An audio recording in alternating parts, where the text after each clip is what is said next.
Здравствуйте, мои дорогие! Сегодня я хочу поговорить на такую тему небольшую и простыми словами. Это законы Вселенной.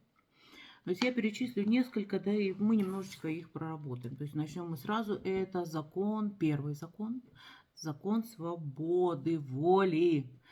Свобода воли у нас. Я думаю, вы все и так знаете, что она у нас есть, да, то есть и поэтому никто не имеет права вмешиваться в вашу жизнь, так же, как и вы не имеете права вмешиваться в чью-то жизнь. Советы давать это одно, а вот лезть нельзя.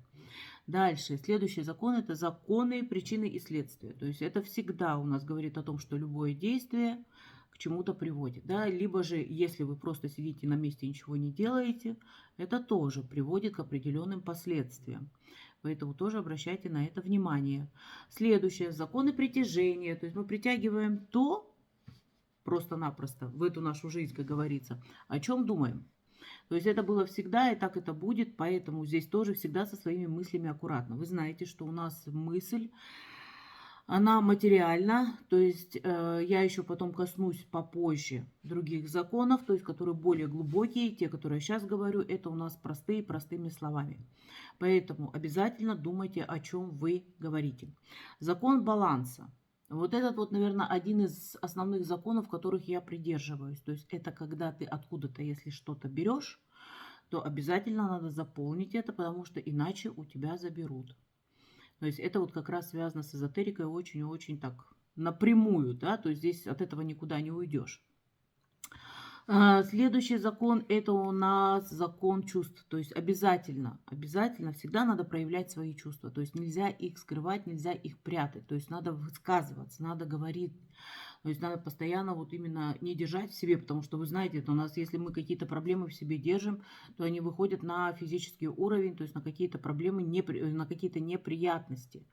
Поэтому здесь вот этот вот закон как раз очень у нас такой серьезный в этом плане. И, кстати, вот закон чувств, он очень много связан еще и с опытом, как ни странно. То есть вот потому что если вы не будете проявлять свои чувства, то вы будете стоять на одном месте. То есть вы не будете двигаться, вы будете все время крутиться в своем чем-то, да, то есть вы будете в своих проблемах в этих крутиться. Поэтому здесь вот этот закон тоже такую роль играет, одну из основных. Следующий закон – это ожидание и реальности. То есть, когда вы ждете что-то такого сверхъестественного, то, что не по вашему карману, не по вашим силам. То есть, да, вы можете планировать, мечтать и все остальное, но вот выжидать этого, ну, здесь бесполезно, потому что Вселенная дает именно то, что вы заслужили, то, к чему вы стремитесь, да, и, скажем, опять же, по вашим силенкам просто-напросто. То есть это этот закон. И следующий закон – это закон доверия Вселенной. То есть один из мощнейших законов – это когда вы действительно должны доверять. Доверять тому, что у вас происходит в жизни не просто так. То есть когда вот это у нас начинается плакаться, за что мне это, для чего мне это, да, то есть вы потом только позже понимаете, почему это у вас происходило в жизни. Поэтому вот вам надо как раз доверять. Доверять высшим силам, доверять своим родичам, доверять, ну, родичам, я имею в виду родовым, всем остальным. То есть поэтому здесь должно быть доверие. То есть доверие высшим силам обязательно. Тогда у вас все будет складываться.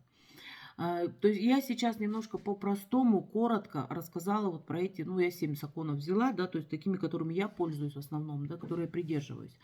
Но еще, то есть у нас, так как у нас очень интересный человек создан, я просто одного вот закона все-таки коснусь, немножко более так.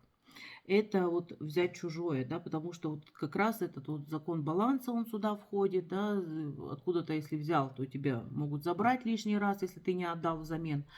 И так как, опять же, у нас менталитет очень такой не очень хороший, у него не менталитет, а вот именно человек, это о том, что хочется все время больше взять у кого-то. То есть вот здесь вот, ну, надо быть очень-очень аккуратными, потому что обязательно заберут. То есть заберут намного больше, чем вы взяли у кого-то. То есть это вот тоже такой очень интересный момент, поэтому, пожалуйста, никогда не берите у кого-то не свое. На этом все, мои хорошие. Это было коротенечко, такой обзор этих законов. Я еще коснусь более серьезных, более сложных. Возможно, вам тоже будет это интересно, поэтому, пожалуйста, пишите в комментариях, насколько вам это интересно. И мы пойдем дальше. Всего хорошего, подписывайтесь на мой канал, ставьте лайки, комментарии. На колокольчик жмите, тогда вы будете знать, когда я выхожу в эфиры и когда выходят мои видео. До свидания, мои дорогие.